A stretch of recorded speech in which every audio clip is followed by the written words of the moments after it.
Isang napakagandang balita para sa Golden State Warriors sa Giannis Antetokounmpo trade. Pero bago yan mga kaibigan, James Harden nag-request ng trade paalis ng Los Angeles Clippers. Mukhang hindi na nga rin po ngayon masaya si The Beard sa Clippers dahil sa hindi magandang run nila this season. Kung saan ang LA Clippers ay nasa rank number 10 lang sa Western Conference, medyo masikip yung daan ng kupunan nila papuntang playoffs ngayong season. Kaya naman isang nakikitang malaking dahilan po ito na marami kaya gusto nang lumipat nitong si Harden sa ibang kupunan. Well, matapos ang balitang ito ay agad na nagpakita ng malaking interest ang maraming team ng liga kay Harden. Pero mas matunog ang pangalan niya ngayon sa kupunan ng Cleveland Cavaliers. Ang Cavs ay top team po sila sa East kaya paniguradong interesadong pumasok si The Beard sa kanilang grupo.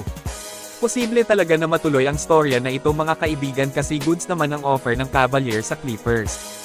Willing nga daw po nilang ipalit si Darius Garland at magsama ng future picks para kay James Harden. Sa tingin ko mapapayag na dito ang LA Clippers kung saan medyo hindi na rin naman masyadong gumagana si Harden ngayon sa Clippers. Mukhang naghahanap na sila ng solid na kapalit nito para maging mas lumakas na ulit yung grupo nila.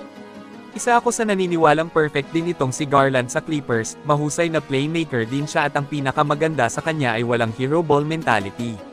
Malawak yung teamwork mindset ni Garland na siyang paniguradong pasok sa sistema ng Los Angeles Clippers.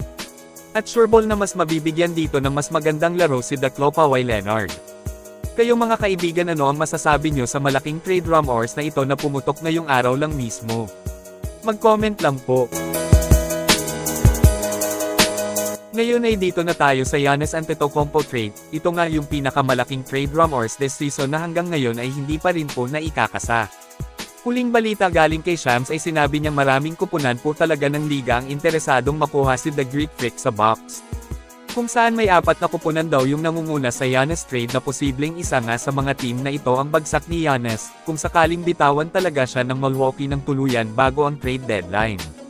Well, ngayong araw lang din po mga kaibigan ay may bagong update tungkol sa Giannis trade galing kay Shams. Kung saan sinabi niya ditong sa pananaw niya na Golden State Warriors talaga yung naglatag ng pinakamagandang offer sa Bucks para makuha si Giannis.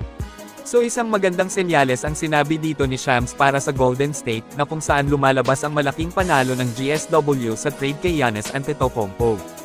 At may report din na tinanggap na nga daw umano ng Bucks ang offer ng Warriors front office, pero sabi dito kumbaga may kunting desisyon pa nga daw na hinihintay. So Warriors talaga yung pinakamalapit na kupunan na babagsakan ng The Greek Freak, yun nga sa ngayon ito ay hindi pa naikakasa pero kunting hintay na lang po tayo dito. Maraming NBA insider ang naniniwala na Warriors ang punta ni Giannis kung umalis siya ng tuluyan sa Milwaukee. Specifically from the Heat, Wolves, Knicks, and Warriors, and throughout the whole process, the Bucks have wanted a young blue chip talent and/or a surplus of draft picks. And so my understanding is the Warriors have made a pick-heavy offer.